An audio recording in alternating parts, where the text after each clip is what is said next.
Yeah, it is another episode of the Autumn Windbags. RJ Clifford, Juan Soto. Let's have some fun today. How many fingers am I holding up, Soto? How many? Super close. It's like we're edging. We're that close. We're edging right now. 2, 3 days away from Raiders kickoff. NFL Week 1. Basically a home game. SoFi Stadium. Taking on the Bolts. We are so close. We are so close. We're edging, bro. I'm telling you, we're right there. She's just using her thumb on the back end of the shaft. That little like line right there. That's like super sensitive. It's just we're just right there. The under part. We're just biting our lower lip, curling our toes. Oh, it's so close. Don't do that. Don't do that. That's no sound effects. I can't. Nope. Stop. I'm not. Oh, no, keep going. Stop. Listen, if you're new here, keep going. No. If you're new, just stop. Just mute it for like 10 seconds. Oh God, this is gonna be Sunday. Oh God. Like in Step Brothers when he bangs the sister-in-law in the bathroom. Oh God, what's happening? Something's happening. What's happening? It's so slippery. Something's happening. 3 days and it's football. It's like so NFL football. I got so jacked for college ball. Like even week 0, I was like, I'm watching week 0. Like that is football. And then week 1 of college ball, some good games. My boys won. Your boys won. College is going great. Bro, it's my awesome. boys won, bro. And it's still just edging. Dude, that freaking kid, Hudson, he made 2 of the most amazing catches I've ever seen in my life. And he drops a touchdown. An easy touchdown pass. Whatever. Yeah, we're not here to talk about the Trojans. We're talking about the Raiders. The true. You hate when they win. The true owners of the Coliseum, even though they haven't been there in 30 years. It's our Coliseum. 3 days, boys. We'll have a live show post-game for a Realsies game on Sunday. Can't wait to do that. We'll have our preview coming up here briefly. But because it's the last show before the regular season, we got to get in our preseason predictions. And this ain't your mama's prediction show. Make it fun. Make it interesting. We'll ruffle some feathers. We'll pop some bottles, kiss some models. Do it the right way. Number 1 prediction. Or question leading to prediction. How many post-game locker rooms will involve cigars? Because you think about it, you think, okay, that's not every single win. I don't think they're going to light cigars every single time. I think they will. Every single time. Week 1, regular game, regular season game. Every single time. Let's say they lose 2 or 3 in a row and they win a close one on the road. They're going to light cigars. It's going to be celebratory, not kind of like a breath of exhale. Because there's relief wins. Because when we started lighting all those cigars last season, it was AP changing the culture, right? It was him being like, all right, we're getting some swagger back. It's Maxx Crosby's thing, and Maxx Crosby's our leader. He smokes like 12 cigars a day. I'm making up that number. I'm just guessing. We'll do it for him. We'll get excited. But I feel like it'll still be there. We upset a division rival or something like that. We're doing it. Clinching the playoffs for sure. You think every W, every win? I think back to the movie Bull Durham when they got on a winning streak and they're on the bus and they're driving at night and Nuke Lelouch is like walking on the seats and he's like, I love winning, man. You know what I mean? Like, it's better than losing. Any win in the NFL is worth celebrating. And Gardner Minshew's going to wear a lady's underwear just so he can throw on the mound better. So he can breathe through his eyelids. So it's definitely something, like you said, it's something that is part of the culture, right? And I think it's just kind of baked in to what they do. Mm-hmm. Now, maybe if they're like, God forbid, geez, I didn't want to put this out there, but let's say they have like 3 wins and they win like the second to last game of the season. I don't think there's going to be many freaking cigars smoked for a 4th win right before the last game. Mm-hmm. But I see them in the regular season smoking 10 cigar sessions. I said 10 wins, and I'm sticking to it. I want every player on this team to have lung cancer by the end of the season. just Well, they chain don't smoking inhale. People more stogies like mouth can or tongue after cancer. every. Oh, we'll settle for throat cancer. I'm not an animal. Keep it honest. This one this one I'm most curious about. I didn't really think about this till this morning. What's the highest ranking? Let's just say points per game, right? That's the only stat that matters. How many points you give up. DVOA can be more accurate, but now we're getting really, really technical. Let's just keep it simple. What's the highest ranking points per game the defense can achieve without Patrick Graham getting poached for a head coaching job elsewhere? It feels shitty trying to like put a governor switch on how good our defense is. But if we go like top 3, crush everyone. Dude, if they're in the mid-teens, if they're in the mid-teens with where this defense has been, if they're like average, like 15, whatever, he's going to get some looks. Even average defense? Because he's already shown what his defense can do when he's being able to do what he wants. Yeah. When he's being told he can't do certain things, but as soon as he was able to kind of like, take the blinders off, he was, his defense really performed. And he was getting looks last year. So, that was the case last season. And honestly, I think he was like kind of a Rooney Rule interview. Like, I don't feel like anyone really gave him a shot. We got 2 interviews, and it was like, you got 2 interviews, yeah. Real quick, like, and thank God. Can we talk about the Rooney Rule for a second? It's There's just nothing a crock I of like shit. talking about least. It's a crock of shit. Pointless. Yeah, it's like it's window dressing. It's a complete crock of shit. There's only been one hire because of the Rooney Rule that the person wasn't like going to get the job beforehand, and that was Mike Tomlin. And like, I'm just a firm believer in just achievement only. Like, affirmative action hires or basing on race or age or sex or anything, I think is ridiculous. You go purely by achievement. But with the NFL, it's like, do one or the other. You're like faking that we're going to be progressive and get more minority head coaches with a rule that has no teeth. Like, you're better off just not faking it. Just be like, no. Like, your argument was like, no, we're going purely on who deserves it. We're going purely on merit. What have you done? You get the job. This is football. This is sports. We're colorblind.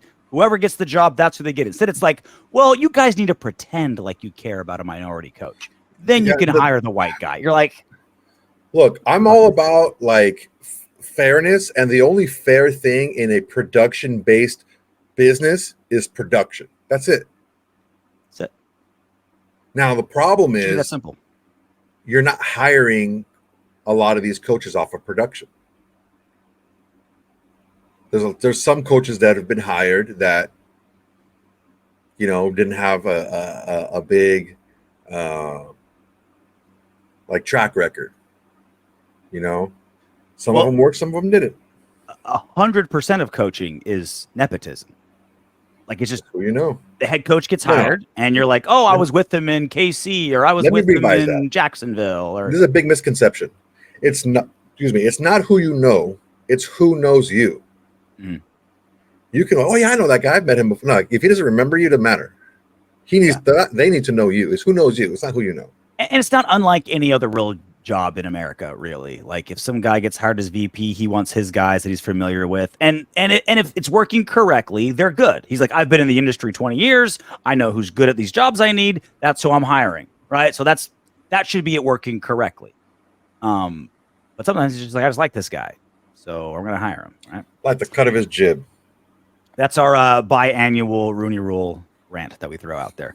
But you're actually like, I thought I was going to be clever and be like, I don't think he has to go that. I don't think we have to get that high for him to get a lot of looks, because our defense doesn't gain respect, like our actual roster. So if we become a top 10 defense or better or something, no one's going to give our players the credit.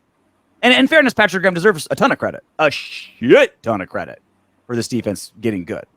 But like, where are our holes on defense? Like, the problem is our defense is full of like, okay, we have an insane superstar Maxx Crosby. Christian Wilkins is a high-paid guy. And then outside of that, it's a bunch of good, like above average guys, but no one that the national media pays attention to, right? It's like Trayvon Merrick's been really good for us. No one's talking about Trayvon Merrick. Robert Spillane played amazing last season. Yeah. No one's talking about Robert Spillane. These guys aren't all pro level, and so they get no credit. So if the defense does amazing next season, or this upcoming season, PG of course deserves a ton of credit. But all the other coaches and GMs out there will give him 100% of the credit. And be like, look at this trash defense that he dragged out of the sewer all by himself with his brilliant scheming. This Ivy League mind just turned a bunch of mudrakers into this great, great defense. It's like, no, dude, we got some players too. We got some guys. Yeah, the issue with a lot of this is nobody wants to give credit right away because no one wants to have egg on their face. So this is something where you need to do it 2 years in a row. If we're in the top 10 defense, then they're going to look back and they're going to say, oh, well, hey, yeah, Hobbs is, 30 tackles away from having the most tackles by a DB in Raider history their first 4 seasons, right? Mm-hmm. Maxx is Maxx. Everyone knows about him, but, Malcolm Kuntz, wow, you know what? His numbers per snap project out even when he plays more. So it's not just that he got, a couple of good games when he had low snap count. Mm-hmm. The guy really is a talented player. Spillane, yeah, the stuff that he did last year, that's not a fluke. He wasn't just in the right position because of scheming. He is this player. He is very good. I said he was, by the way. Thank you very much. Before he played a game for us, I scouted him beforehand. I hate being right. Then there's, the whole Merrick Epps thing, how well they play together. And you take a look at how they played together about as good as any safety duo in the league last season. So you take a look at that. So once you start seeing something a second time around, that's when these talking heads and all these guys are going to start having their stat people, because they don't write their own shit, have their stat people look into why the Raiders defense is so good. And you can see it 2 years in a row. Okay, well then these guys, this is who they are. It's not just them getting schemed up. If we're top 10, I'm a little nervous. If we're top 5, he's gone. If we're top 10, he's gone. If we're top 10, he's getting the job somewhere. If we're top 10. Think so? Yeah. Because look, he showed number one once he got the reins, right? I don't know that any of that has changed this season. If he shows a top 10, I think, that's plenty to show longevity. It's that second year. That first year is like, okay, whatever. Yeah, he's good. Okay, yeah, Normally, people don't get all-star snubs 2 years in a row. It's that first year you get snubbed, and that second year, if you do it again, okay, yeah, this guy's, it. We just gotta hope the trend of like all anyone wants is like that young, hot offensive guy, coordinator, head coach, and just hope that that's just the trend going on, so we can keep PG as long as possible. Next prediction: the first player on a current rookie contract to get an extension this season will be player on a rookie contract. So not a rookie this season, but player on a rookie deal, right? The first, yes, on a rookie contract. He could be a first, second, 3, 4, whatever. And he could be we drafted him or didn't draft him. Whatever. I would say either Malcolm Kuntz or Jack Jones. I would put Nate Hobbs a little ahead of. They're the same year now. They're Jones. both in their third. They're what? No, this is Jack Jones' third year. Third. So this is Nate Hobbs' fourth. I would put Nate Hobbs ahead for that reason, and I think just because consistency at the position. Jack Jones is like, look, I love me some Jack Jones. I think he's gonna be great for us. But you can make a case where it's like, all right, a little bit of a wild card. We only got a couple games out of him. He didn't go well in New England. Dude, Nate Hobbs. If Kuntz has Kuntz is right up there. If he has 4 sacks in the first 5 games, it's like, dude, just pay him.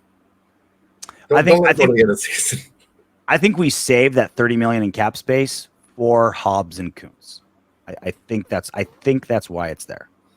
That's smart, man. So we can front load that and then just kind of coast the rest of the way. That's pretty smart if that's the case.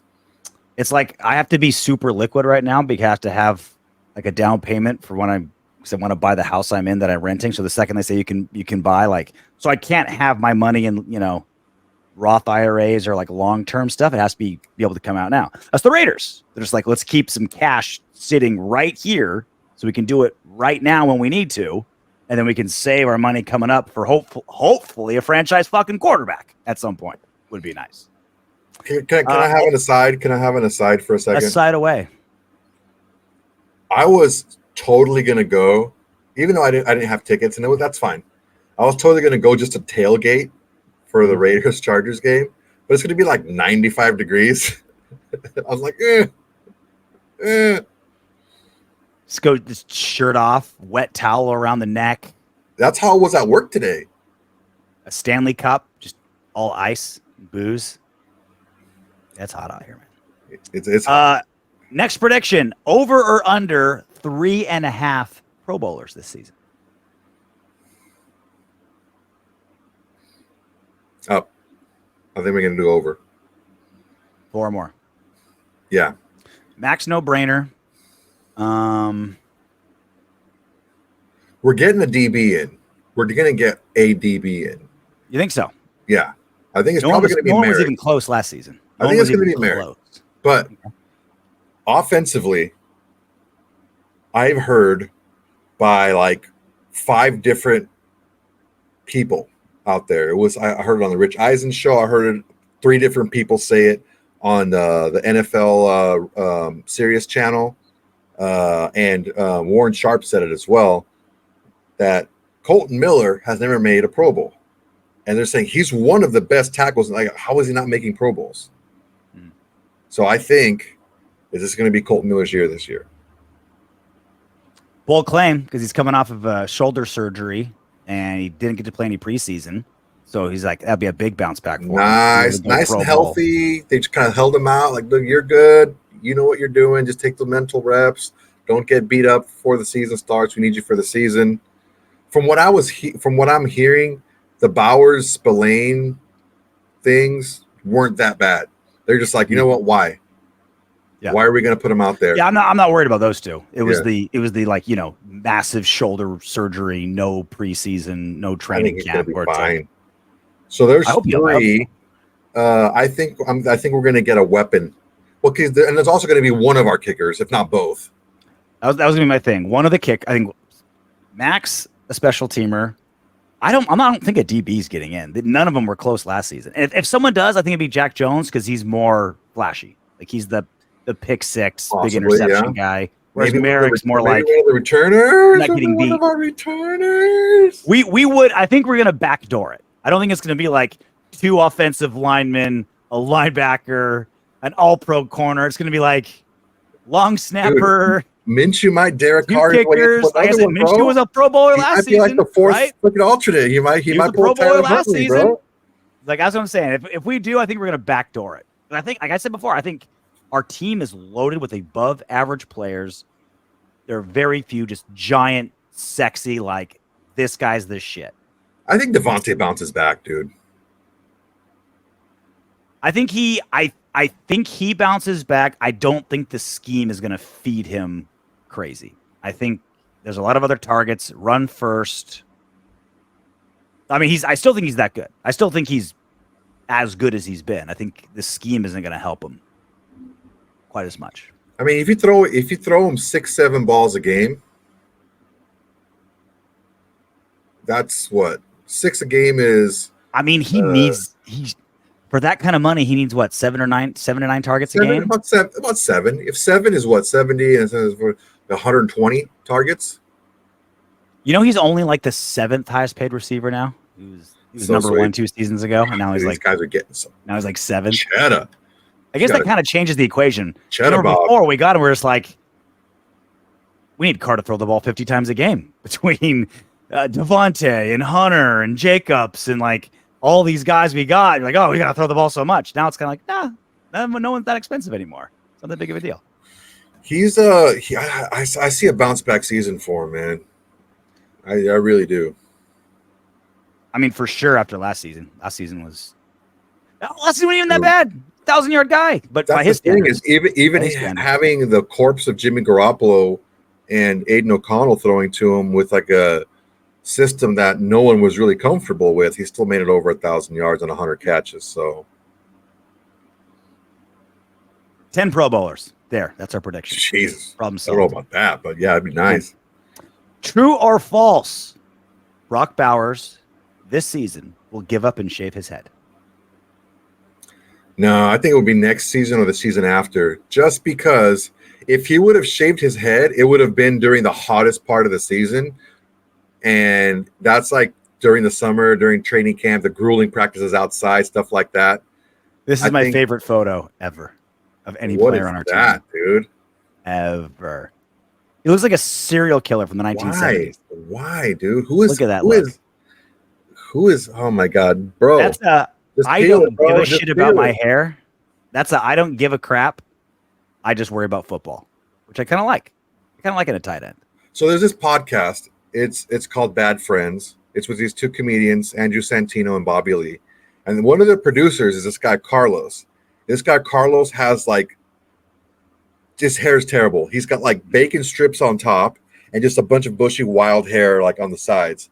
Mm-hmm. And they all say that he gets mad chicks because chicks dig, like he's just like comfortable with it, like just rocking it. See, this looked good right here. He's also in high school, bro. He's also made it 16. wavy. He made it wavy. I feel like now he doesn't care too. I think he's kind of like look at his rookie. Look at his freshman year at Georgia. That shit was creeping. He had that freaking. Yeah. He had that Kevin Spacey going on right there, dude. Yeah. Oh, dude, this has been the trajectory of my hair since I was a teenager. At like 26, I just said screw it. I just peeled it. I wonder if if he gets enough crap from the teammates, because at Georgia he was like, by freshman year he was the man. Sophomore year he was the man. Freshman year I was like, all right, we're not going to pick on this guy. Like, we're not going to haze this insane stud. On the Raiders, you might get picked on enough. Might get picked on enough where they shame him into shaving that. I think once he gets a 3 touchdown game, they're like, all right, bro, you got to do it. That's what we do here in the Raiders. You get the 3 touchdown game, you got to shave your head. Or he just goes to Turkey and gets the hair, that like $8,000 hair transplant. Did you see that dude that they wouldn't let him back on the plane because he was still bleeding? Yeah. That's crazy, dude. That was was that Mexico or was that Turkey? Turkey is where all the MMA fighters go. Like, you look at the greatest comebacks in MMA history aren't Frankie Edgar. It's the hairline of the greatest comebacks in the UFC are outside the cage. Yeah, for sure. Who will be the second best player on the defense this season? Christian Wilkins. Spoiler alert: Max will be 1. The number 2, Christian Wilkins. He's definitely paid like it. I think that's the easy answer. That's my answer. I think but also because he's a defensive tackle, I think statistically, maybe there'll be some guys that'll creep on him statistically. Because I think if there's one position that's least dependent on stats to be effective, it's defensive tackle. It's like, hey, if I took it down, and it's very like noticeable when your defensive tackle is doing really well. Mm-hmm. Even though he's not making plays, it's like everything is getting jumbled up in the middle of the field, and everyone else is making the play. Well, yeah, because everyone's focusing on Wilkins and no one can block him. There's a guard and a center that are just like pushing as hard as they can up, and he's just stonewalling them. You know what I mean? It's like that doesn't come up in the stat sheet, but you can tell when you're being effective. You can see it. It's really easy to see. It's right in the middle of the field. I think Kuntz. Kuntz is a good one. Could have the sack stats. Good one. I think Kuntz could have the sack stats to be up there. Again, I think Jack Jones is very boom. Like, he's just like such like, dude, like the way his pick sixes and just like how he wins, like very flashy. It draws a lot of eyes. It should be Wilkins for what we're paying him. Should be. Which first year Raider will make the biggest splash of the 36? I think, was it 35? Something like that. Mid-30s. The Raiders it's their first time. I think we're going to go with Mr. Gardner Minshew.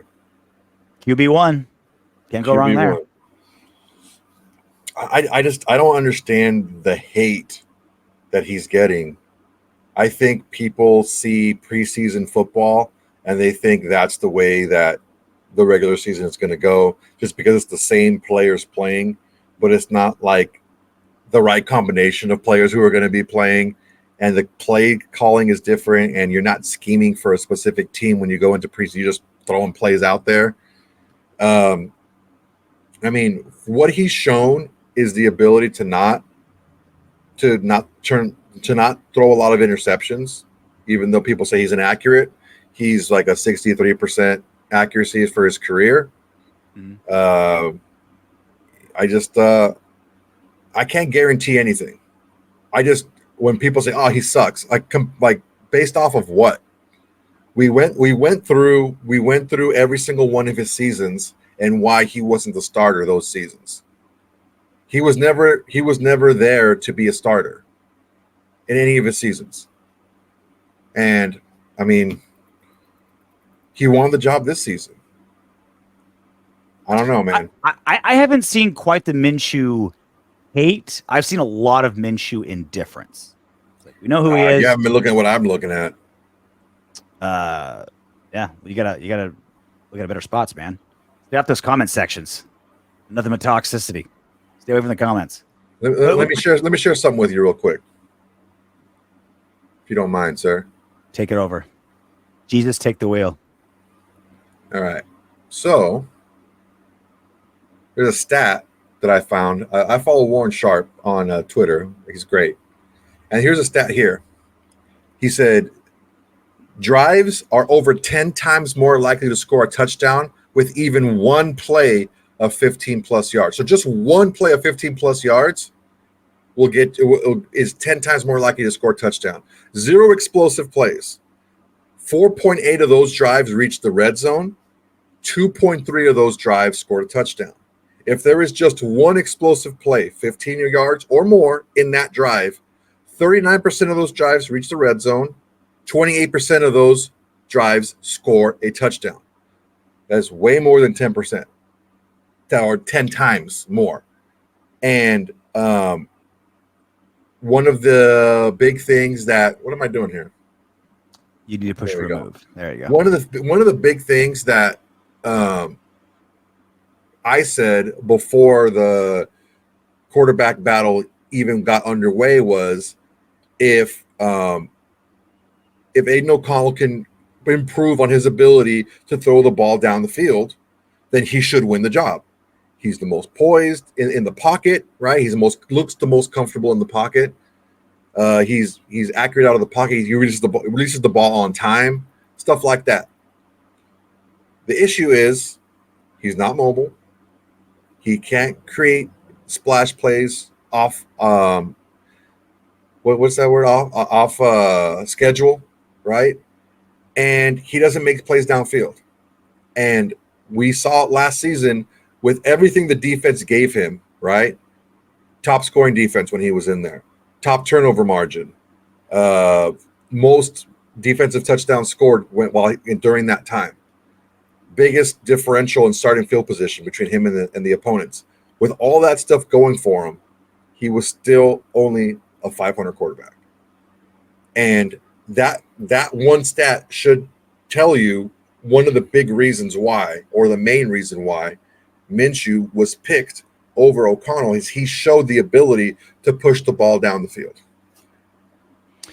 Yeah, I think that's as good of an answer as any. I think also, there's like the standard kind of like no coach or GM will admit it, but it's always part of it. He's the $25 million or $15 million guaranteed quarterback. How often does that happen, right? And I think with his feet, right? Like Getsy needs that. Like he really, really wants a mobile quarterback. And Minshew I think Minshew's mobility is overrated as a runner, but he can certainly get out of the pocket, reset, make something happen. Certainly better than Favre can. So I think those combination factors is why they went with it. But I still think Favre and Minshew are their highs and lows are different, and their skill sets are a little different. I think productivity, they're still very close. I still don't think one of them will cause, multiple wins that should have been losses or losses that should have been wins. Definitely could be wrong. But, yeah, I mean, there's explosive plays. He's certainly got certainly does more than that than Favre does. Biggest splash, I think the Wilkins one makes a lot of sense. Got to be nice if Bowers got off to a really fast start. That'd be awesome. Right? That'd be cool as shit. Can't go wrong with quarterback. Big splash. Next prediction. After November 5th, trade deadline, Davante Adams' jersey color will be... I think we're going to be in the hunt, man. I think we're going to be in the playoff hunt. Okay. I said 10 wins. 10 wins gets us in. I think if we're in the playoff hunt, we stick. It'll be silver and black. I think black as well. I think even if we're 500, even if we're a little under 500, I don't think so. The news around Davante Adams has been in the press conference today. People are saying I'm like disgruntled. I want to leave. I had a former teammate that said I'm pissed. Like, no, that's true. Believe it. It's got to come from the horse's mouth if you're going to believe me, right? I don't think Davante's. That's Davante kind of like. Davante's not going to make a rash emotional decision, right? Like, I believe Davante Adams when he says he's not pissed at being a Raider. I believe him. I don't think he is. I don't think he's pissed that he's a Raider by any means. But I think if he can do a lot better somewhere else, and he's convinced, I gave this place 2.5 seasons. I've had, 5 different starting quarterbacks, 2 different GMs, 2 different head coaches. The Jets are 7-1, and they want me. I'll go. So I think that's still a thing. The other thing that got me with Davante Adams when he said last season, he's like, look, if I didn't want to be here, I wouldn't be here. Like, that's bullshit. Your contracts and the dead money hit with you means you're not going anywhere. But he tried to paint it as, well, it's my call. It's my decision. That's what DA wants. It's like, no, the accounting says you're staying here. Now that's different this season. This season is different, yeah. This totally season is different. Now we can, if we got the right offer, it makes sense. Like, we'll save some money, not that big of a cap hit. So that's why this season the trade rumors are different than the last season, because this one it could potentially happen. With all that being said, I think if we're doing even okay, and if Davante personally is having a good season, he stays. But this is the first season where, I think it's a possibility. It's a real possibility. The Jets, let's say they lose a number 1 wide receiver. They're 7-1, right? Aaron Rodgers is like, I don't care what it costs. Give me Davante. We get a good deal. It's going to be hard to give up a 1+. Mm-hmm. It's going to be hard to freaking pass that up. Yeah. Especially seeing where you are in the hierarchy of starting quarterbacks. Mm-hmm. Because, I have faith that, does Gardner Minshew have to be like the man and just, throw up gaudy stats left and right every single game? No, he has a lot of weapons that he can give the ball to. Mm-hmm. He just needs to be, good at giving his players the ball. So I can understand why he's rated where he is. But you get 2 first-round picks next season, that's almost guaranteeing you one of the top quarterbacks. Yeah. Well, we're not getting 2 firsts for DA. When I said desperate, I was we're thinking going to have our first plus that's 2. Yeah. You can move up and get one of these guys if you think he's the one. Another aside, there's not a lot of crappy teams this season that are going to need a quarterback. Right? I don't know, man. I think there might be a couple out there that are. There'll be a couple, but a lot of the crappy teams, they got their young quarterback they're going to roll with. So Pittsburgh is one. Pittsburgh's one. Believe it or not, the Browns may be another one. Just. I don't know if they'll have draft capital to do that. Do they still? Are they still using their ones? Do they have a one next season? They have them back now. They have them back, but they may be looking to get rid of the Deshaun Watson and his contract and everything. Should things don't work out, but there's two teams potentially. That's a tough contract to get out of it. Yeah, they restructured it this year and extended it, so they have some relief now. But then there's in the South, you're looking at they're pretty locked in, really. I mean, That's look, what I'm saying. if it, All the crappy teams. let's say Tennessee, if Will Levis doesn't show that he's the guy, there's three potential teams there. You have the East. I think they're all pretty much set up, right? They all have their quarterback. Levis would also have to really suck this year for them to be like, we've seen 1.5 seasons and we're moving on. Of what? He'd have to really suck this year to say we saw 1.5 because he got hurt last season, right? Barely saw him. To be like 1.5 seasons and we're done. Yeah, but so let's say realistically 3 in the AFC besides us. Mm-hmm. NFC, let's see, the Rams may look for one because Stafford, he got the really bad neck. I don't think we realize or we've really said how serious his neck injury was. Yeah, he was almost medically forced to retire. Mm-hmm. But he gave it some time and it healed up just enough for him to be able to play. And hopefully it's better. He doesn't get hurt. I don't want to say anyone get hurt. But there's potentially the Rams there. Depending on what happens with Geno, maybe something in Seattle. You may have something going on over there. In the North, let's see. Minnesota has their guy. Packers have their guy. Bears have their guy. Minnesota has 2 Lions guys. have their guy. What? Minnesota has 2 guys. Right. The South, let's see. Potentially the Saints, depending on what happens there. Because all of they can get out of that contract now after this season. It's easier to get out of the contract. There's that. So the Panthers are locked in, Atlanta's locked in, and Tampa's locked in. They just paid Baker. So there's them. So that's what, 3 teams? 3 teams?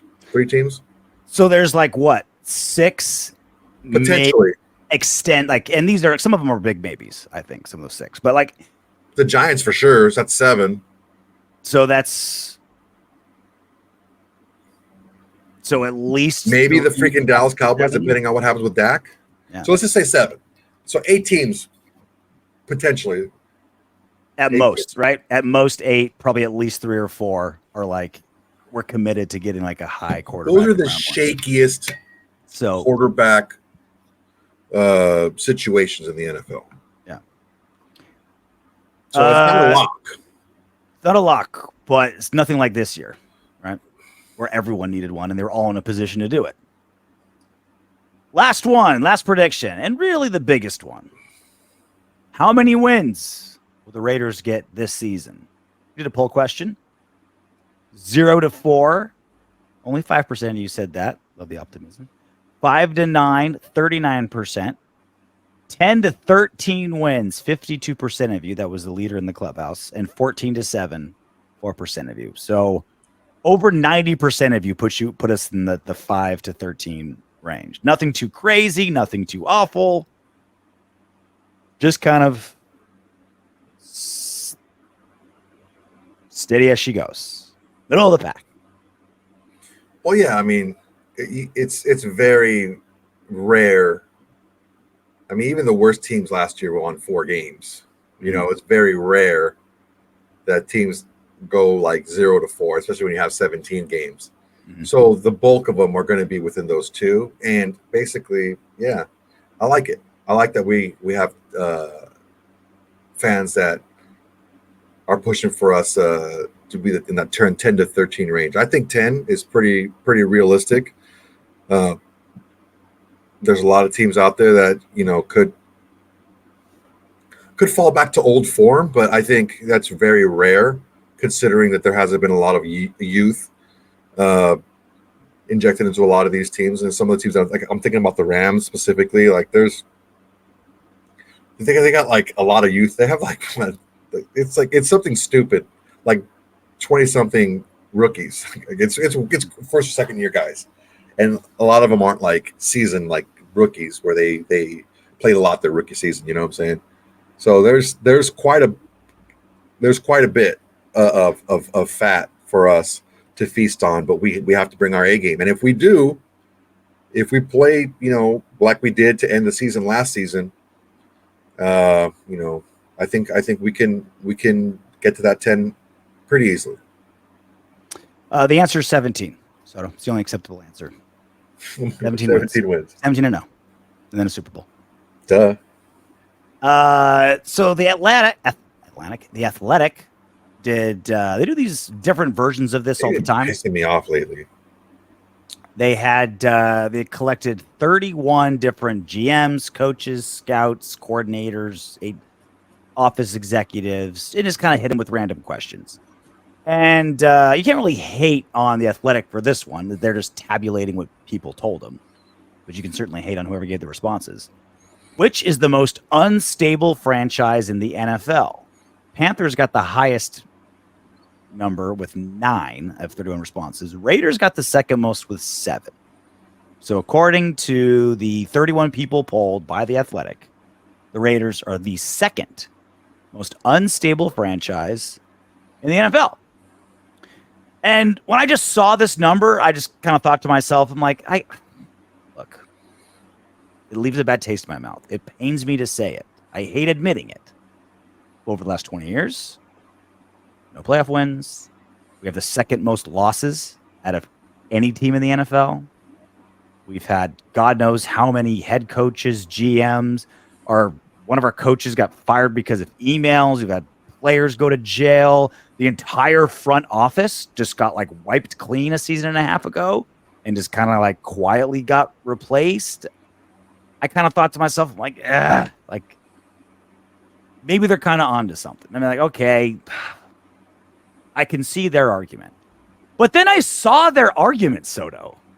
And then I saw like the responses they gave for why. And they're like, the owner, Mark Davis, frequently makes significant changes. Yeah, duh. He's an NFL owner.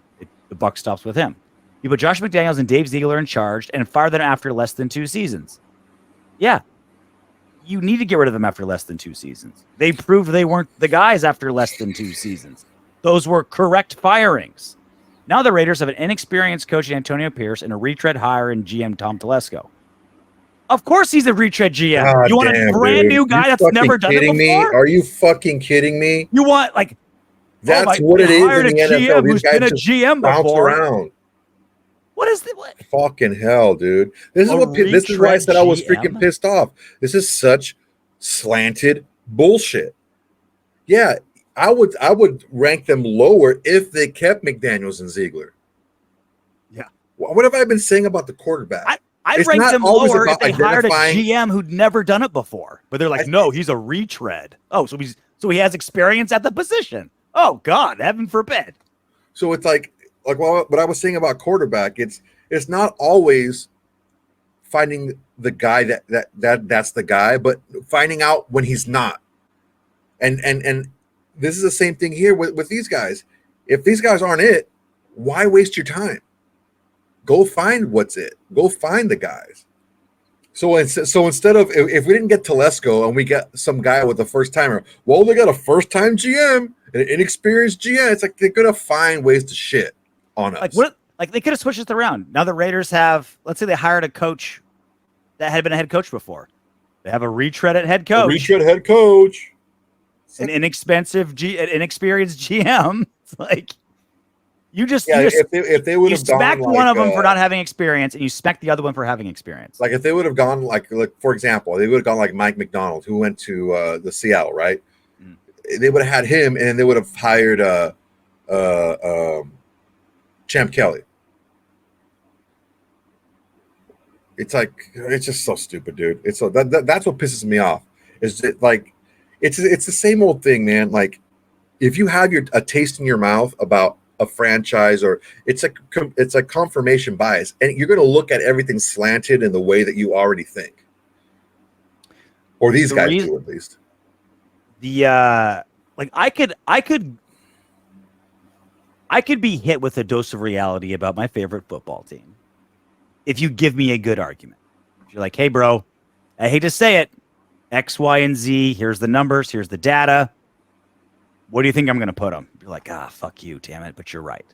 But when you're like, look, the reason why I was a history major in college is because all history majors do is you research and you write. I can write an essay with any title and try to prove any point I can imagine, as long as I can prove it. As long as I can say, here's the source material, here's the evidence, here's what all the experts said, and therefore here's my conclusion. You can make a case, you know, Raiders have been great the last 20 years, and you can say it's because of an unstable franchise. Okay, maybe you can convince me with the right evidence. But this bullshit, this is just like, well, we've just written off the Raiders, and I'll just make up something as I'm like taking a dump and answering my emails. That's what bugs me. That's what pisses me off, is when you can't back up something like you're the second most unstable franchise in football because your GM's too experienced.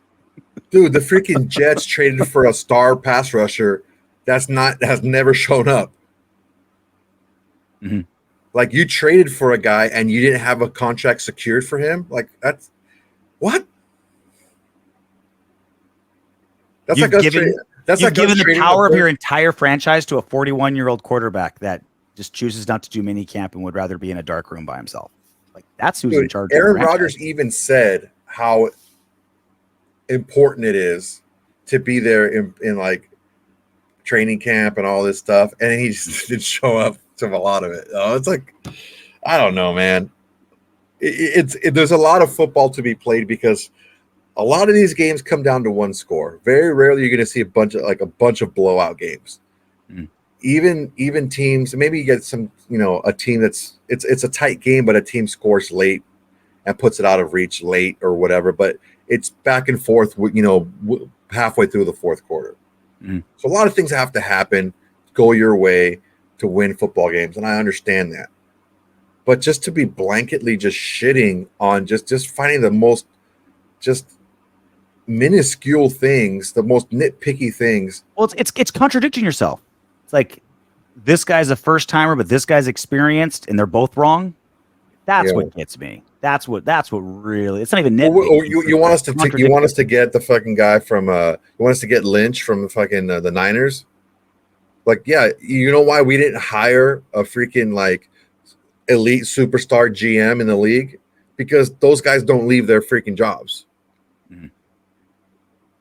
I think we got an elite GM. I think we got a very experienced GM that puts together a lot of good teams, and he was handcuffed by his ownership on how much he could spend for head coaches, which is why he hired the head coaches he did.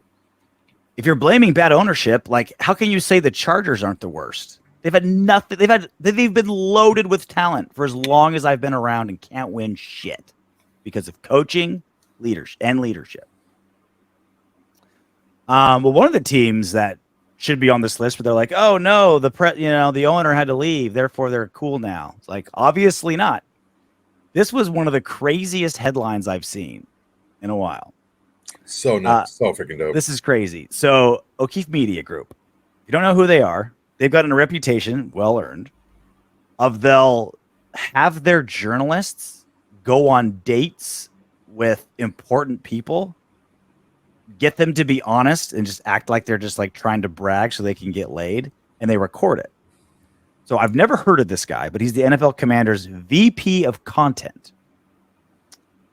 His name is Rael Entine. I'm definitely getting that name pronunciation wrong. Rael. It doesn't matter who he is. He's the VP of content for the Washington Commanders. And he went on a tirade. Not a tirade. He was actually saying it very matter-of-factly, which is almost kind of worse. Trying to impress this chick on a fake date. She's a journalist recording him. And she got him on the record, on video. Super gangster, dude. Saying things like, most of the NFL fans, I would say, are high school educated alcoholics, likening them to mouth breeders. He categorized NFL fans as violent, saying there's fights in the stands all the time. When asked to describe the Commanders' players, he says a big chunk is very low-income African Americans that comes from a community that is inherently homophobic. He continues, I love hip-hop. Hip-hop is very homophobic. It's a cultural thing that I hope gets better. This is probably what's going to get him fired. The best part is there's video. Yeah, this is all video. This is all video recorded. Scroll down, show the video. It's actually the dude. None of this was he. Well, let me just get through what he actually said because we don't have audio. So good. He also criticized NFL's progressive initiatives as performative, stating that NFL social justice efforts are a performance for the sake of perception. When asked about the NFL's commitment to Black Lives Matter, pride, diversity, equity, inclusion, he bluntly replies, "It's to make as much money as possible." And this was the big one. He said Roger Goodell is a $50 million puppet. The Dallas Cowboys owner is the one who really runs the NFL, and says, "I think he hates gay people and black people." All of this recorded on record. What is he drinking? Is that like a mint julep? I don't know. Anyway. I had this strawberry brandy drink at a wedding. Andre got married on Monday. 110 degrees outdoor wedding. So you have to drink just to stay. It was brutal. Alive. It was brutal. But yeah, so this is yeah. So this was a crazy bombshell, and this guy has since this. So this dropped today. We're talking about this Wednesday. This afternoon, this happened. So he's been suspended. He's like deleted or made private all of his social media. Deleted his LinkedIn. Like he's gone into hiding, and I get it. I get why. Dude, look real quick. Look over to the right, the second story down. That's I'm not surprised, motherfucker. Talk about no brainer news. Well, this is the part. Like most of the NFL fans, I would say, are high school educated alcoholics. Well, as a high school educated alcoholic, I'm an NFL fan. Probably pretty accurate, right? Like this is what sucks is most of this is accurate. Like it was really fucked up for him to be like, dude, look, Americans, the mouth breather thing, that's pretty rough, bro. I'm kind of down with it. I think he's kind of right there. Obviously the super fucked up things when he said, African Americans come from communities that are homophobic. That's super fucked up. Hip hop's homophobic, whatever. But like all the shit about the NFL, that's been proven. That ESPN article, everybody knows that about John Gruden getting with the emails of how it was all just like all these insiders are just like, we're just trying to like just feed these like woke issues for money, and we're just like pushing out perception. This has already been documented and proved. He's not saying anything new. Roger Goodell, $50 million puppet. Yeah, he's controlled by the owners. That's literally in the bylaws of the NFL. Like Jerry Jones, he probably runs the NFL. Yeah, probably true. Like that certainly feels that way. Like that's what's crazy is like he's going to be hammered, and correctly so, for a couple comments. But people don't come after you when you tell a lie. They come after you when you tell the truth. And a lot of what he said about the powerful people in the NFL was dead on. Yeah, man. Look. When someone comes out here and is a blowhard and is like trying to impress people, stuff like that, people just roll their eyes. Oh, that guy's an idiot. But when you start speaking some truths and some truths that people that you're speaking of don't want out, that's when it becomes a problem. And this is a problem. This is a problem for him. And now because of that, this is a problem for the NFL. Because now they're going to be left scrambling to see to double down and be like, no, you see, he's wrong. Look at this. Look at this. This is problematic for the NFL. Make no mistake. I think he nailed me. High school educated, mouth breathing alcoholic. I mean, look. Can't say he's wrong about that one. Look, certainly nailed me. RJ, I try to give you the benefit of the doubt. I don't think you breathe out of your mouth all that much. If you want to go ahead and claim that, I'm not going to stop you. Functioning alcoholic, maybe. Yeah, the good kind, the party kind, fun kind, harmless. What a ruthless, hilarious, and scheming way of journalism is you just go on dates with powerful people and you just film what they're saying. You know what that reminds me of? You remember Bloodsport? When that freaking chick. When that chick started went on that date with that Asian dude to go to the Kumite because she couldn't get in. Mm-hmm. This is exactly what that is. Did you ever see the movie Red Sparrow? No. It's awesome. It's with what's her face? She's so hot. Jessica Alba. Jennifer Lawrence. And she's basically a Russian spy, and her job is to just like be a hooker and get like high-ranking diplomats, officials, generals to like fuck her and then like just get dirt on them. Oh, okay. I'll do it. You got me. There's another movie. Have you seen that Tetris movie on Netflix? Mm. About how Tetris started? The guy in Russia? No. Yeah.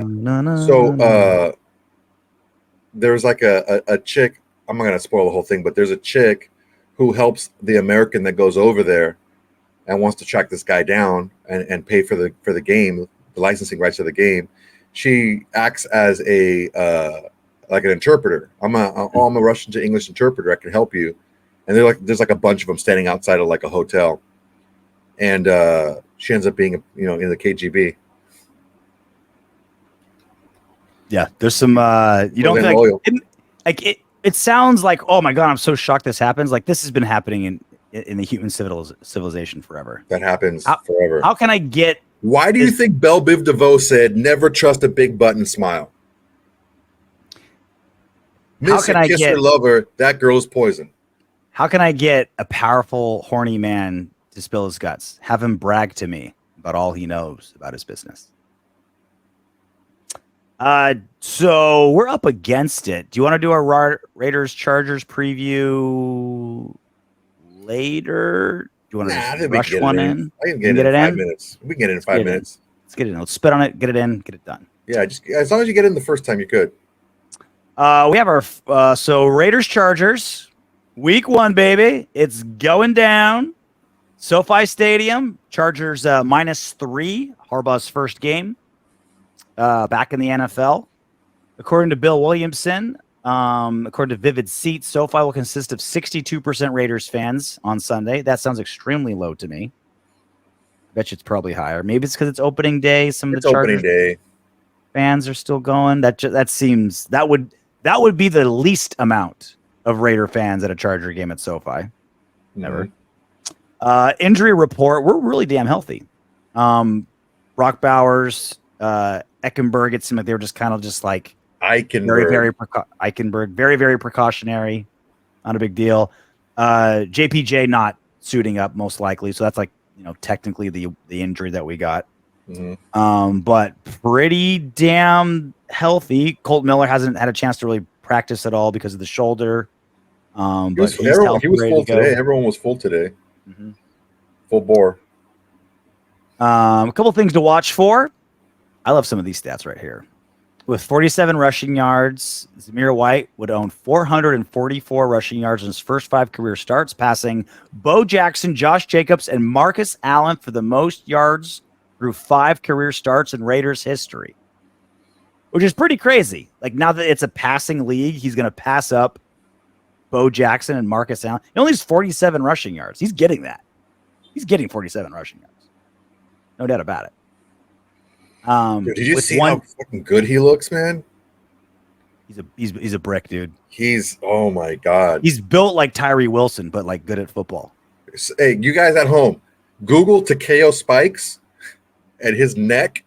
That's what Zamir White's neck looks like. And Takeo Spikes with the linebacker. You're like, why is his jersey all rumpled up? Oh no, that's his traps.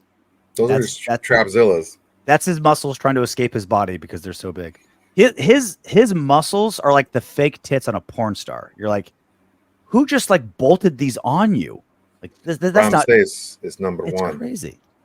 With 1 tackle, Nate Hobbs would reach 230 career tackles, becoming the first Raiders corner in team history since '87 to reach 230 career tackles in his first NFL seasons. With 1.5 sacks, Maxx Crosby will pass Bill Pickle for 4th on the Raiders all-time sacks list. With 2 tackles for a loss, Crosby would reach 90 career tackles for a loss, one of only 7 players in NFL history to reach 90 tackles for a loss in his first 6 NFL seasons. So we're going to be making history in game 1, boys, for some of these players. We keep talking about how like underappreciated our individual players are. Once you start racking up team records early in a season on a defense that's good, then people start kind of paying attention. Like, that's just how it is with national media. If the defense isn't playing well, your amazing player isn't going to win Defensive Player of the Year. The whole defense you can be the best player that's ever existed, but if the defense isn't playing well, he's not going to get credit, right? Once everyone else starts picking up their slack. if Maxx is Maxx, right? If Maxx has a regular Maxx season and we make the playoffs and we're like a top 10 defense, he's going to win Defensive Player of the Year. He's done it too many years in a row to get snubbed. Too many years in a row. Yeah. So the Chargers have revamped their own line a little bit. Got a little better. Went first rounder. They went with that tackle, and that's certainly what Harbaugh wants to do, right? I still don't know how they block this defensive line on Sunday.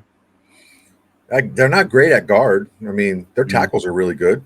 Their center's decent. Yeah, good. Their guards aren't great. We all look. This is why I wanted to talk about it now, because it's very easy. We all know what Harbaugh wants to do. He wants to run the football. Okay? Historically,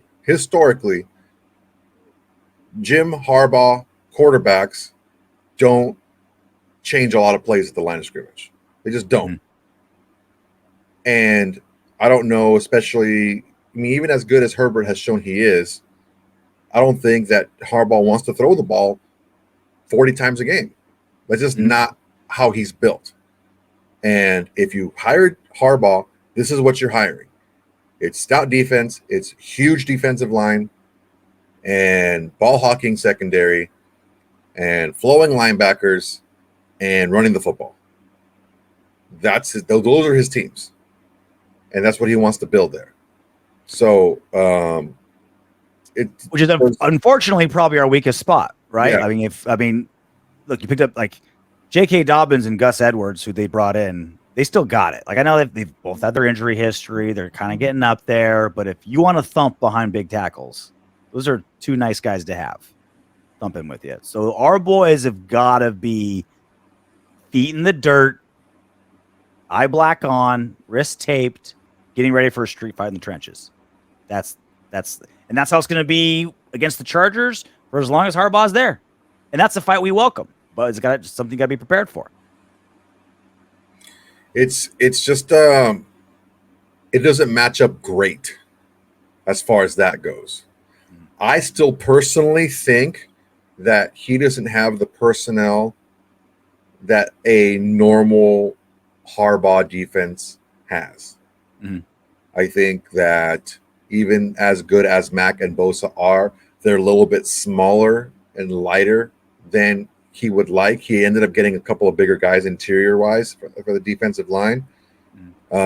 He's a little bit more linebacker heavy normally. I don't know if he has quite the pop that he wants to have linebacker-wise. He's got a couple of guys that are pretty damn good in the secondary, but it doesn't seem to me like this is a Harbaugh-style defense. And I think maybe that's one of the things that's gonna let them down this season. They don't have the personnel to play the way a Harbaugh defense normally plays. They're transitioning, right? Like they're in a weird transition phase where like Harbaugh's been there. They still got good players. They just don't fit the way that he wants to play. I mean, he's only been there 4 months. It was May when he was hired, April, May, whatever. Anyway, it's been a half a year, right? You can't completely transform a roster into the identity you want that quickly. So he's starting to kind of add some thumpers on offense, right? Drafted a tackle in the first round, picked up some thumping running backs, but that's still not completely built that way. And they got rid of all their weapons. Eckler, Keenan Allen, Mike Williams, like that was 90% of your offensive production. So it's not even like you can go back and be like, all right, Herbert, we need you to, take over for us. It's like, who the fuck am I going to throw to? Lad McConkey? He doesn't got anybody. This is the measure of how good is Justin Herbert really, because he had one of the top producing receiving running backs that really bailed him out a lot in Austin Eckler. And he had, maybe not always together, but he had a crazy deep threat in Williams, and he had a guy that was always open in Keenan Allen. He can get open against anybody. Austin Eckler is one of the best undrafted free agents ever. If it weren't for Kurt Warner, I'd be like maybe number one. Kurt Warner and what's the guy, the defensive guy from the Vikings? The defensive tackle, Randall. Him, and we had a good one too in the secondary. Mhm. So there's just this is what gives me. People are saying, "Oh, well, Harbaugh's the coach now, and he always wins wherever he goes." Well, I mean, yeah, I get it, but he's not taking over this pristine franchise, right? And it's not an easier division to win, like when he took over the Niners. Mhm. That wasn't the West. There wasn't a great division. I mean, we'll see, man. I feel like AP and Harbaugh scheme, like mentality wise, they're different. Harbaugh is very college, very regimented. I'm the teacher, you're the student. Whereas AP's like, I want you to be yourself. Like, I'm in charge, but let yourself kind of flourish, be yourself out there as long as you're doing your job and working hard, blah, blah, blah. But it's kind of like schematically, they're very similar, right? Run the ball, win the line of scrimmage, win the turnover battle.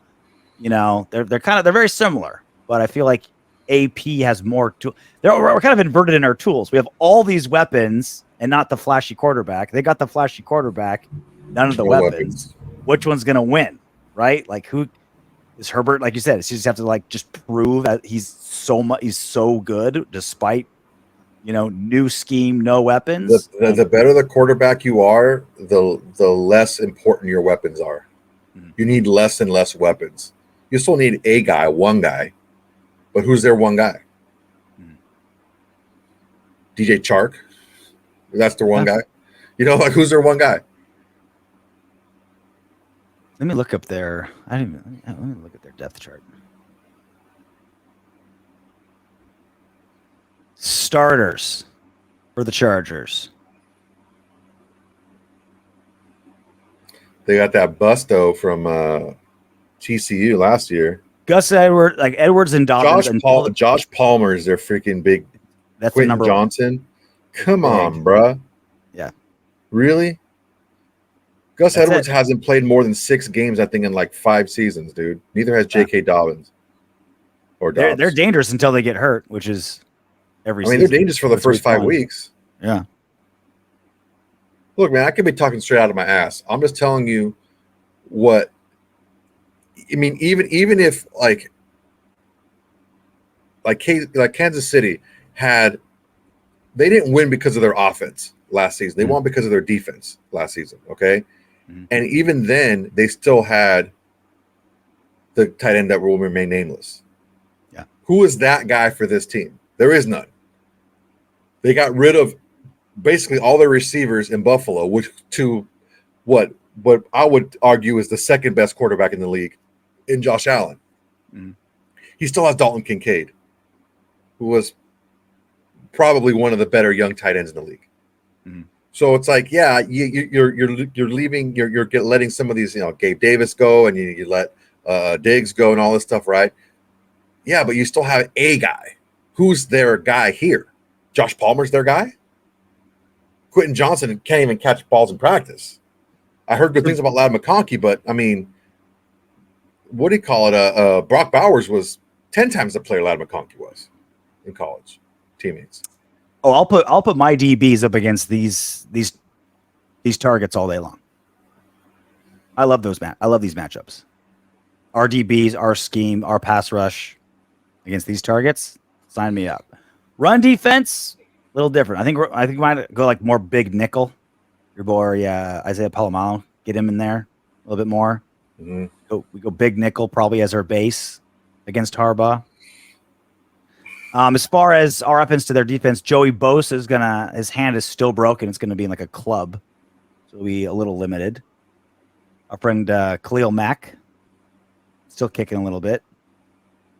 He had a lot of sacks last season, but like half of them came against us. 6 of them were against us. So it's like, is he still the same guy? It's kind of like Chandler Jones. Like he's like, oh, he had like 11 sacks. It's like, yeah, Denzel Perryman's back.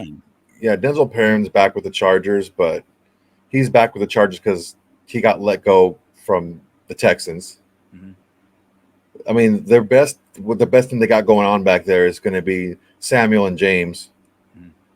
That's a nice 1-2. Fulton isn't bad either. Fulton's good, but so it's our strength on strength, weakness on weakness. It seems like, right? I'll think about our weapons up against these guys. You can get them open. Just need Gardner to get the ball in the right place. Yeah, I'm just not scared of an offense that has Josh Palmer as their number one receiver. Yeah. Muchos soris. So we're going to put up more than 63 this time, like last time? No, that was an airmail. That was like the last ride. That was a tombstone pile driver from the Undertaker. They wanted to make sure that fool got fired. We'll put up 70. Do one more touchdown than last time. Just one up each time out. Ready to do some what up windbags? Yes, let's do it. All right, our homie A.S. Pavi. Pronouncing it right as always. With our receiving core, a trade might not be a bad idea. This is talking about Davante Adams. Look, I don't want to. We don't want to like overthink things sometimes, right? If we have a really, really, really good player, there needs to be a really, really, really good reason. Don't have him anymore, right? There needs to be a really, really good reason. And if those reasons are he wants out, we got a good trade for him, we're kind of resetting this year, that it's kind of a bridge year. Next year we're going to go all in. The evidence is going to have to pile up to get Davante. Now, again, we're saying just because it's possible this year, that doesn't mean it's going to happen. It's just mathematically a possibility now because of the cap situation. Just because it's mathematically possible doesn't mean it's going to happen. It's going to take 4 exact right things in the exact right order for us to be like, you have our blessing, Telesco, move on. Yeah, it just possible doesn't necessarily have to mean probable. And I think our wide receiver core is as good as it is because we have players that are high end for their position. Would Jacoby Myers be as good a number 1 as he is a number 2? No. Right? Would Tucker be as good a 2 as he is a slot? No. Or it's like you're having to move them all up. Like, look, Josh Palmer was a really good number 3 receiver. Really good number 3.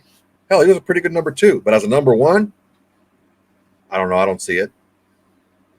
So you take away the best player on that group. You're not only taking the best player away from that group, you're having to elevate everyone else up one so they're not as good as they were with Davante Adams. So I don't necessarily subscribe to that.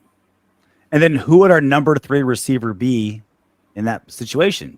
DJ Turner? Like, he's good. Like, I like him, but we also don't have the depth behind Davante to be like, oh, next guy up, we'll fill it up, right? Like, we want him, boys. We want him, unless very specific stipulations happen. Yeah, if at all possible, keep the man. Paid the man. Mark David Barber 5629. The start of this season will have 5 quarterback starts since Derek Carr has been gone. All I'm saying is everyone wants a Mahomes or Brady. It's not going to happen. We have to draft a top quarterback. Trade Maxx to make it happen. Maxx ain't going to win us games, but a top quarterback will. I've been waiting for someone to drop a hammer like this and say, look, I agree with this. I agree with this. A above average quarterback, a quarterback that's like in the 5 to 10 range, right? 5, 10, maybe 11. Those quarterbacks do affect the games more than even the biggest star at defensive end. But you're not just trading away a defensive end. You're trading away probably the best defensive end at this point in his career that we've ever had. Pretty like the face of your franchise. Mm-hmm. He's on national podcasts getting all this freaking love, all this pub. You just can't do it. You can do it another way without trading Maxx Crosby. He makes so much of the team better as well. Like, he affects every other player on that team positively. Heart and soul of the team. You are ripping out the heart and soul of that team. You are reaching into the chest of the Raiders, ripping their heart out and showing it to us before we die if you trade Maxx Crosby, right?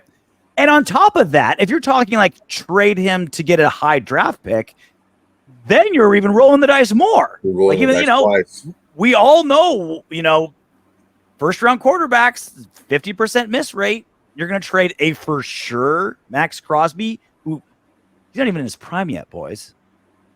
He's not even in his physical prime yet. He's still like entering it right now. He's like what, 27? Like, he has yet to plateau. Like, he is that good, that important everywhere. You're not just like eliminating X amount of production. You're eliminating someone that drives the entire team. So I guess mathematically, mathematically, does a great defensive end, is that better than having the number 9 quarterback? No, but this is much more complex than that. Yeah, like at the gym, Frankie and I we work really hard at keeping the culture at the gym where it is, because we understand that there's not one person there that's more important than the culture that we have at the gym. Mm-hmm. And the culture setter starts at the top, and that's Frankie and myself. And there's a reason why we have a lot of kids training with adults. There's a reason why we have about a third of our people that train there are females, because they feel comfortable there, because everyone is there and everyone treats everyone with respect. They're there for the same reason, to get better, to help other people get better. Soto doesn't harass them until they're out of the gym. Oh, no. Then he gets very stalkery. Then it's the DMs. Yeah. So the issue that we're running into, if you take the leader of your culture, and it's not AP, it's not Davante Adams, it's Maxx Crosby. He is the leader of your culture on the team. And if you let him go, you're going to be left with a bad copy. Someone trying to be Maxx Crosby. Now, with that said, I would trade any 5 players on my team not named Maxx Crosby for not even a top 5 quarterback. Like Dak Prescott. I'd trade you. Yeah, I'd take that. I'd trade you or pick any 5 guys on the team not named Maxx Crosby for Dak Prescott. Done. That's how important a top, not even a top 5 quarterback. I'll sell you both my nuts and the other 52 players on the team for Josh Allen. Just give me don't even get me started on Josh Allen, dude. Give me the number 6, 7, or 8 quarterback, and I'll give you any 5 players not named Maxx Crosby. Okay. All right, last one. Jorge Rivera. I wonder if it's the UFC fighter Jorge Rivera. The Conquistador. 74. Conquistador. Remember when Michael Bisping illegally kneed him in the head and then spit in his corner, and then Jorge still fought, and then Bisping just knocked him out because he was still all fucked up? He spit in his corner, illegally kneed him, and then knocked him out. Anyway, it's annoying all the criticism on Tyree Wilson when he had a bad foot and he wasn't even supposed to play, but Chandler Jones happened. I think you and I forgot about Chandler Jones. He's been purged from my memory. I think Soto and I have been far more than fair with Tyree Wilson. We gave him basically a huge pass last season because we kind of knew what we were getting into. He was a project to begin with, broken foot, wasn't going to be out of a preseason or camp. We knew it was going to be really tough sledding. Now, he was even worse than I thought, production-wise, but it was like, look, you get a pass last season. Just get better. Don't feel like the fan base is breathing down your neck to be a Pro Bowler season as a rookie. Just get better. Just focus on you, get better. Year 2, I need to see some improvement. We gave a 7th overall pick. I need to see some improvement. Haven't seen it so far. Again, just preseason. But there's a reason why the Raiders have him as their 5th defensive end right now. And it's not because they're saving him for the foot. I'm a firm believer in context, right? But context only goes so far. Like you said, I think you and I have both been very fair with Tyree Wilson's journey in the NFL. The issue that we run into is that journey is not moving forward very much.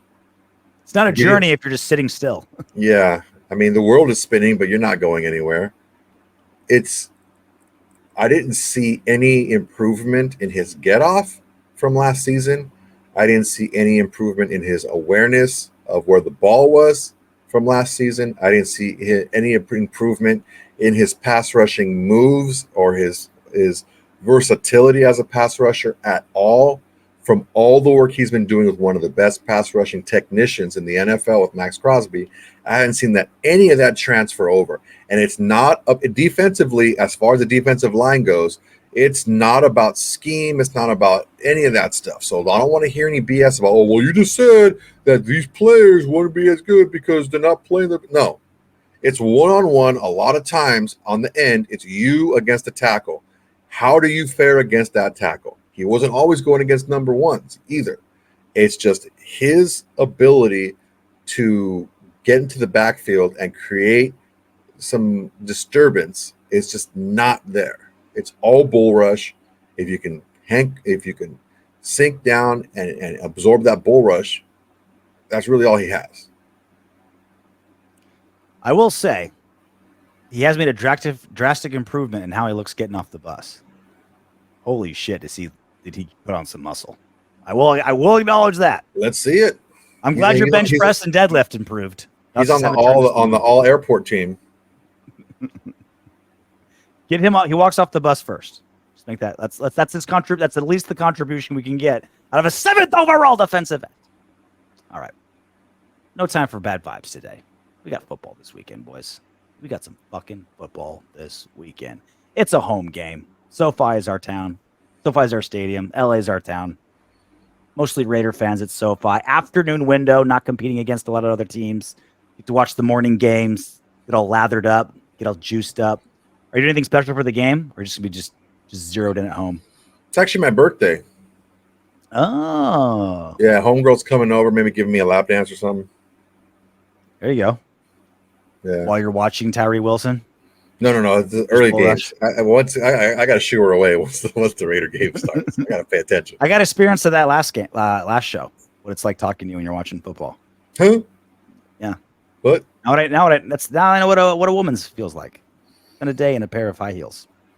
All right, that's it for us. We will be back doing a live post-game show on Sunday after the Raiders slap their dicks off the foreheads of the Chargers. And until then, knock on wood if you're with me. Hey, you made it to the end of our video. Great job. I know you want more. Go ahead and click the next video. And if you're feeling crazy, go ahead and subscribe.